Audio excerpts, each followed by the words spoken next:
I want to help you start 2025 off right. And so the first thing I want you to do is mark January 10th on your calendar. Now, whether that's on your phone or your family calendar or the one you have in the kitchen, I want you to put Quitter's Day on January 10th. The logic is that Friday is the day that people tend to make compromises on their goals. And if you've made it through the first Friday of the year, right, you get to the second one, you're heading into the weekend. You've been doing these things for 2 weeks now, right? So you're kind of feeling some of the consequences of them. Maybe you're tired because you've been waking up early. Maybe you've been working out, so your muscles are sore now. Maybe you've read more of the Bible already in these first 2 weeks than you did in the entire year last year. And so you get to Friday and it's like you just kind of need a break after keeping your goals for the last 2 weeks, and you've earned it, right? So you take a break on Friday, and that ends up being kind of the first compromise of the new year. And it ends up kind of being the first of many that we start to give up on our New Year's resolutions. Now, I want you to mark Quitter's Day because Quitter's Day is a reminder for us that we can be intentional at the start of this new year. That if you can make it past the second Friday of the year, you have a better chance at making it through the other 50 Fridays in the year. And so by being intentional with the start of this year, I believe that we can prioritize what's most important and keep our goals for this new year. The first and most important thing we can do to start 2025 off right is to start everything with God. Everything in our lives should start with God, and oftentimes it doesn't though, because what's urgent in our lives isn't what's most important, and what's most important oftentimes isn't as urgent.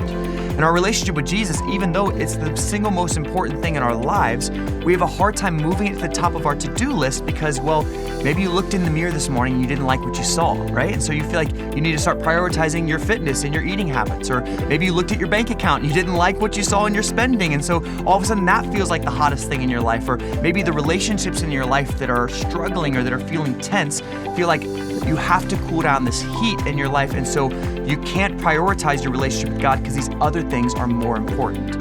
Now, what I think that does for us is it compartmentalizes our faith to a box that we're going to get to once these other areas are under control. But here's what I found, and let me just show you in Jeremiah 17. It says this, it says, "But blessed are those who trust in the Lord and make the Lord their hope and confidence. They are like trees planted along the riverbank with roots that reach down into the water. Such trees are not bothered by heat or worried by long months of drought, but their leaves stay green and they never stop producing fruit." In other words, whenever we put God first, that everything else begins to flourish because of the priorities of our life being in the right place. The second thing that we can do to start this year off right, though, is to focus on 3 major areas. And I would draw it this way. I would say it starts with our thoughts, our habits, and our people. So let's start with our thoughts. Now, Scripture says to take every thought captive. And one of the ways that I think we do that is to be mindful of what influences our thought life. What has the greatest influence on your thoughts? Is it the content that you read or watch? Is it social media or podcasts or shows that you're watching? Is it the other people in your life, or is it the sermons you're listening to? And the question that we need to ask ourselves about our content is, what are those things doing to our thought life? Are they leading you closer to Jesus, or are they pushing you further away? Is the things that you're watching or looking at helping you to live within your budget, or are they making you want to spend more? Are you watching things that are helping you be a better husband, father, or friend, or not? Choosing to be intentional with our content is a choice to be intentional with our thoughts. The next area to focus on is our habits, or the things that we're doing with consistency. Now, in the book Atomic Habits, James Clear says this. He says, "Every action you take is a vote for the type of person you wish to become. No single instance will transform your beliefs, but as the votes build up, so does the evidence of your new identity. This is one reason why meaningful change does not require radical change, but small habits can make a meaningful difference by providing evidence of a new identity. And if the change is meaningful, it's actually big. That's the paradox of making small improvements."